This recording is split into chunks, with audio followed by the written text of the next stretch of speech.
أنا مكان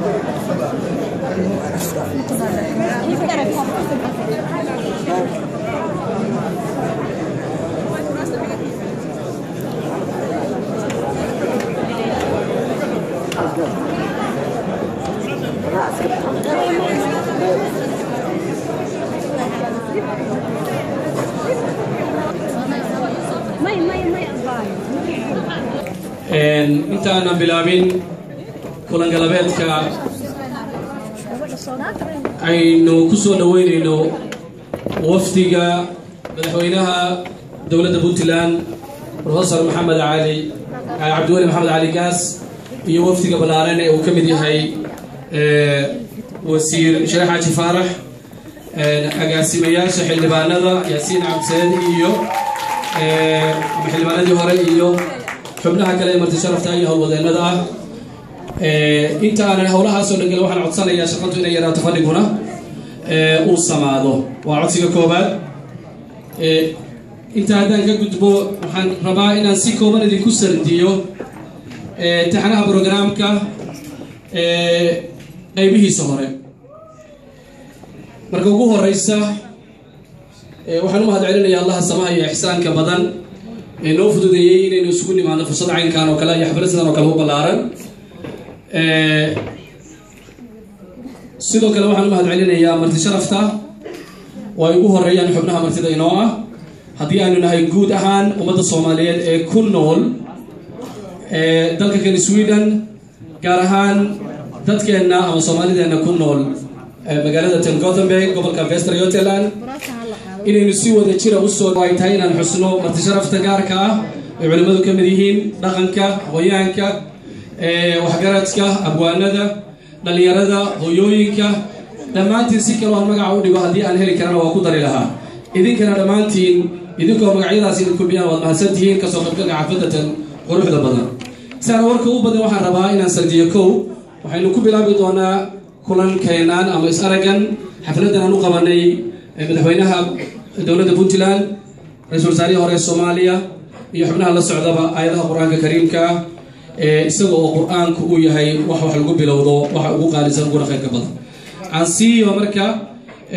qaariga aan ugu talagalay kelimada galabtay oo ah Yaxye daahir dalmar falyatafadal mashkuran majura أعوذ بالله السميع العليم من الشيطان الرجيم تبارك الذي جعل في السماء بروجا وجعل فيها سراجا وقمرا منيرا هو الذي جعل الليل والنهار خلفة لمن أراد أن يذكر أو أراد شكورا وعباد الرحمن الذين يمشون على الأرض هونا وإذا خاطبهم الجاهلون قالوا سلاما والذين يبيتون لربهم سجدا وقياما والذين يقولون ربنا اصرف عنا عذاب جهنم إن عذابها كان غراما إنها ساءت مستقرا ومقاما والذين إذا أنفقوا لم يسرفوا ولم يقتروا وكان بين ذلك قواما والذين لا يدعون مع الله إلها آخر ولا يقتلون النفس التي حرم الله إلا بالحق ولا يزنون ومن يفعل ذلك يلقى أثاما يضاعف له العذاب يوم القيامة ويخلد فيه مهانا إلا من تاب وآمن وعمل عملا صالحا فأولئك يبدل الله سيئاتهم حسنات وكان الله غفورا رحيما صلى الله عليه وسلم.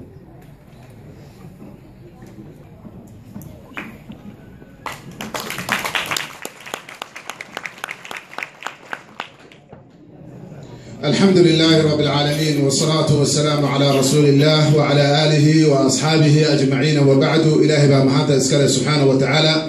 توفيق يا خيرك يا وناك يا فعنانت وحكسب الله نوافج خير نوجره أنت بديت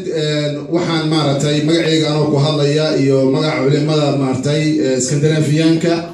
اليوم مجاعي ناديك يا مجاع مسلمين تا وحن آديات وسولوين الناس سولوين ديرن مدحوينها iyo Puntland oo ah ra'iisul wasaare hore Soomaaliya professorka aniga laftigeygu macallin buu ii noqday marka waxa weeyaan waxaan leeyahay soo dhawaaw waa maartay walaalahagi iyo dalkaagi iyo ku soo dhawaaw aad baan ku soo dhaweynaaday iyo wafdiga kula socda intiina kale walaalaha ka soo qayb galay rag iyo dumar adinkuna dhamaantii soo dhawaada حقيقة وحا وأنا عادة ما أنا ما تحفلوين كواوين ملها كاركوت إنك سؤال شنو يتمنى سنجرا أم بالله خطيبنا نغضه هذانا ملها كاركوت عادة ما سنهين ما كو حد عكرية إن هذا كيجا أو راد ملها كار نغضه رالي هذا وهذا وحيد سجاري واحد أي لي وهذا أورنجري شيخ آدم أو تذكر احترامان أيها أصلا نبى سقوط عيو قربة يعني قربة ويا شيء ولا نبى وحوق يستي غير واحد معاه الشيخ آدم إني حال سيان والمركو رئيسي والشيخ حال أي سيان وحال كيبا الشيخ الدمعي سي الله سي الله ولا قطع شغل ياشوا قطع شغلين قرنا إن عادي وذات ترو حال كيس وام حبال سيري ولا قرنا وحال وذات لسيو مركزا نين أضيع عاقلها أيها يرهرت واحد كراتين بالإيديبا markii loo dhiibay buu sheekhu u yeeray xafladii la furay oo la fariistay buu sheekh aadan waligana wadaad xal ma nasiin maanta waxaan ku soo garanay intaan haday kugu badan tahayna noo soo celi haday kugu yar tahay noo diro marka waxaan leeyahay waftiga haday hadalkeedu xumaadana maartay yucdur daara wax ku garanaysaa nin ma ahi meelahan oo kale in fara badan ka hadlay marka waxaan leeyahay xaqiiqatan marka la yiraahdo hogaamiyaashanada ما أعتقد مسؤولين تا أمضوه نوع قيميان يصير احترامان أي أمضوه ملكو جارا قفك مسؤول كاهي مسؤول وحلويري أسجل لو ويدينا إياه إن ما رت الإسكار بتاعه إن لقى سيو إن وناق لقى تليو أي شيء الشريعة الإسلام كان وافق سن وناقون أمضوه وكجرا فريكلي قد فول ما نقضه شعبك هذا شعب حويه هاي نكدتك أوليه هذه أوتي ما حكومي كرته لكن شعبك وناكسن يعدي وناكسن أيال الحكومة وذكتين علي بن أبي طالب نلعب قرية أيوها عبقري لماذا يسيء تاريخنا ننصومر وعبقرية موسى جيرين لكن إلهي وعكسو هذه وقت المسؤولية قبطي ظروفات أكبر وكسو هذه نين أضياشي كمدها الله يرى وعلي وآوي عبقري لماذا هذه يفتهن لماذا هذه يحرق لماذا هذه مي وقت قاقي فتنة يبلايو يدقى الله أم بعدك قبصدي وقت عمر وحوادك وادقنايين وقت أبو بكر كوري والد جناي وقت عثمان والد جناي مركز وريهم مشكلة وحاجة قبضتي أبو بكر يا عمر أنا جا يحرق إلى مدح أيوه حكومي أنا هنا أديك بوكر كل مدح الحكومة يهود مصيبة مركز ماشي يجتمع مدح ماشي سمعت مركز هدي أو بار تذكر أي حيين عد مارت ما مولي كريس ما شفت هذا حتى نكوف نوع كستوية هاي بشوي بحب هايين إني ما أعتقد مسؤولين تودا أي إسكار بتاعنا حقيقة وناك أي أشياء شعبك الصوماليين ما لها دباتوين أو كقف صدري كميتها هاي مسؤولين حق هذا ما توصيل لو ترجع لأعلى مرين وحاب هذا المسؤول كعدالة اللي هو تداله شعبك الصوماليين وشعب ولا لا وشعب ولا شيء وشعب كرد شيء وشعب هو الحيرة وشعب إسرائيلي نرجع هذا ماشي كمده جوجو ما تكرسي اللي جاي يسود ويني هذا الوحيد شغله مشكلة ما هذا ماشي فضيان مركز وحو أورنج مرة سلامه وصاحبنا مركز أورنج السلام عليكم أخي في الوطن وفي الإيمان مركز أورنج وفي النسب نقدر مركز أورنج بحالك وقع علي هذا واجب القاتوبي هاي كبعد ديبان أيام ما تقول ليهم محمو في النسب مركز أيتر هذا بقول مركز أقول وقت النسب كأوين ذاتك إنه هو يرتاح هو يدو أبها وكحق لهذا النبي عليه الصلاة والسلام أمك ثم أمك ثم أمك بالمرت حق على الشر هو يدو وكسم من سنته هاي حق أبا سدح بين هذا يدو ثم أقول إن المارة وراني هو يهان waxaa uga jeedaa shacabka Soomaalidu waa shacab walaalo ah intaa waxaa ka sii horeeya waa muslim qofka muslimkaana qofka muslimka ah jirkiisa oo kale weeyaan tara almu'minina fi tawadihim wa tarahumihim wa ta'atufihim kamathal aljasad alwahid idha ishtaka minhu 'udwun tadaa'a lahu sa'iru aljasadi bis-sahar wal humma nabi alayhi salatu wassalam dadka mu'minaanta waa hal jir weeyaan labada gacmood oo hal jir ka baxay weeyaan labada indhood oo hal jir ku yaala weeyaan labada lugood oo waxa weeyaan hal maqaari hal jir sida weeyaan dadka muslimiinta ah waa noocaas Soomaaliduna waa bahal reer yar weeyaan meel ma garanaysa sida darteed ayaa waxay tahay aasaaska naga iyo awoodnada xadaaradeed waxay ku jirtaa iyo ilbaxnimo iyo horumar hadaan doonayno midnimadana ay ku jirtaa maarta hadii aan meel ka soo wada jeesano ee danaha naga guud ahaaneed aan u soo wada jeesano dad maartay qalbigoodu si kala jeedo ma midoobaan insaanka aasaaska meesha uu ah xalo waa qalbigiisa weeyaan nabigeena kaleey salaatu wasalaam ilaah ummadii uu gacanta u galiyay ayaa ilaahay subhanahu wa ta'ala quraanka wuxuu ku sheegay anaga ayaa qalbigooda soo jeedinaba ilaahay subhanahu wa ta'ala law anfaqta ma fi al-ardi jami'an ma alafta bayna qulubihim walakin Allah alafa bayna qulubihim waxay hadad xoolaha koonka yaalo dhamaantood aad bixin lahayd dadkan qalbigooda isku soo jeedin kartid baaleed laakiin ilaahay wuxuu qadaray inuu qulubta soo jeediyo maalinta qulubta soo jeestaan wax kastaba way xalismayaan maalinta ay qalbigu jiran yahayna waxa way wax xalismaya ma jiraan umaduhu meelaha iska raacaan waa saafinimada jacaylka walaaltinimada diineed insaanka qofka walaalka muslimka ah saddex darajo islaamku dhigay laba darajo dadku ma gaaraan darajada koowaad waxa laga rabaa waxa la yiraahdo al-ithar inaad u doortid waxa naftaada ka doortid asaga siid wayuthiruna ala anfusihim walaw kana bihim khasasa dadku noocaas ma gaaraan darajada ku xigta hadda taas gaaro weydo waa darajada waxa weeyaan man kana yu'minu billahi wal yawmil akhir falyuhib nabi sallallahu alayhi salatu wassalam falyuhib li akhihi ma yuhibbu li nafsihi ina naftaada waxa la jecesha asaga la jeclaato ugu yaraan waa darajada labaad weeyaan inta haddaad gaari weysid oo aad noocaas gaari weysid darajada saddexaad inaad ka soo degtay laba golo qalbigaaga waa inuu nadiif u yahay muslimiinta maarta bil ramadaan baa lagu soo socota munaasabad wanaagsan ah aan rajaynayo ilaahay subhanahu wa ta'ala shacabka Soomaaliyeed inuu maartay safxad cusub iyo bog cusub iyo walaaltinimo iyo awood iyo xadaarad loo furo subhanahu wa ta'ala roob iyo khayraadna waa u da'ayaan bishii ramadaanna waa timid waana waqti munaasab ah maartay inuu waqtigaas ilaahay dadka u soo jeediyo subhanahu wa ta'ala madaxweynaha waxaan kula dardaarmayaa inuu maartay dadkaan dad walaalihiis weeyaan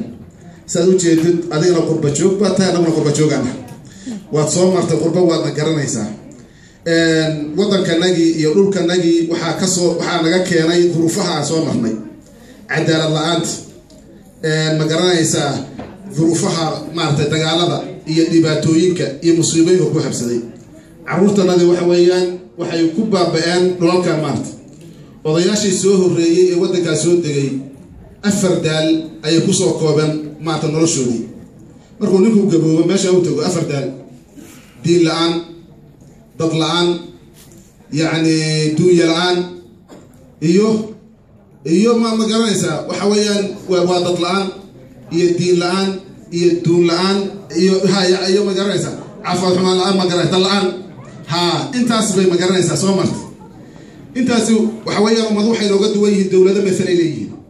qofka naga la dulmiyo dowlad u soo gudmata ma laha ummadaha kale oo nala degan wadankaas sida Turkiga iyo wadamo kale laguma dhaco maartay lagu soo xadgudbo sababtoo dowlado xoog leeyihiin ay ku tiirsan yihiin laakiin ummadda Soomaalidu mushkilo weyn baa ka haysata wadankan waxaan ogaay Norway ilmaha Soomaalida si sahlan baa reeraha looga qaadaa ilaa 3,000-4,000 bay sii marayaan wiil Hindiya ayaa la damcay laga qaado dowlad inay qaado ma reer Indiana safaaradaas oo dhex gashay dowladda Hindiya ayaa tir wiilka waa Hindiyan hadii ay reerkaani mas'uuliyad ka noqon waayeen dowladda Hindiya mas'uulka ah waxa la wuxuu baahan yahay laana dowladdu waxa weeyaan waa dadnimo weeyaan umadu maartay marka waxaan leeyahay inaan ma sharaftanadii iyo xadaaradnadii iyo xoogganagii soo ceshiganadu wuxuu ku xiran yahay iskaashiganaga maartay iyo walaaltinimadana wadanka la dhisashadiisi dib u laabashada وحن الله يا هذا الكلام كل إيرانين إلهي سبحانه وتعالى توفيق الله نوافجي إلهي ما تحقق الله يقول وهنا نيو شيء قال إلى الصومالية عدالة ومهم ويا ظلم يقول وحن ويا ظلم يقول وماذا وح حلاقي ما قرأني ساعة مركب ظلم كان سكير على عدالة ما تكون دلنا أن أقانو وطن كأن دقنا الصومالي اللي يرانو إلهي بأسكال سبحانه وتعالى معنين ما كملنا وطن كوالا لابيا والاسكدة بتجي وحقا سي آخره وطن كرمتها لو السعودية عيد حريص عيد باقي نقول يسمرها رجي صوم معمولي يرجي صوم حكومي يقرنيات كصوم مرني وقتك عند ما تقول عالم كلي دار كلي يقولي دار تحصل السجدة بتجي أدوية مع المهن شغلنا وامتحان قف وحو سميه يوحو قال صمانتك كرسي لودي وامتحامية قف مسؤول لقدي وامتحامية قف لفتي الشعب وقف سكو امتحامية والسكو امتحامية هاي الإلهي بسكو امتحامية بن آدم مركا أن مارتي مدحنا اعترامنا مدحنا waxaan ka codsanaynaa ayaguna cadaalad ku dadaaleen wixii loo dhiibay hoggaanka mas'uuliyadana cirka dhulka diiday maalinta qiyaamada waa la iska xisaabinaya qofku ma garanaysa mas'uul waxa aad weyn weeyaan xaqiiqatan mas'uul waxa loo bixiyay in Allah yasalhu yawm al-qiyamah madaxweynaha waxaan leeyahay wafdiga la socda dadka walaalaha meesha isugu yimid ila ku soo dhawaada ma garanaysa magaaladiina martida iyo martigelinteedu sharciga islaamka waa waajib shacabka Soomaaliya sharaf bay u tahay من كان يؤمن بالله واليوم الآخر فليكرم ضيفه قفك الله قيامه ويسن مرتدي سحكر مايو إلهي ونبي عليه الصلاة والسلام أهلا وسهلا ومرحبا بكم سودوادا وجزاكم الله خيرا.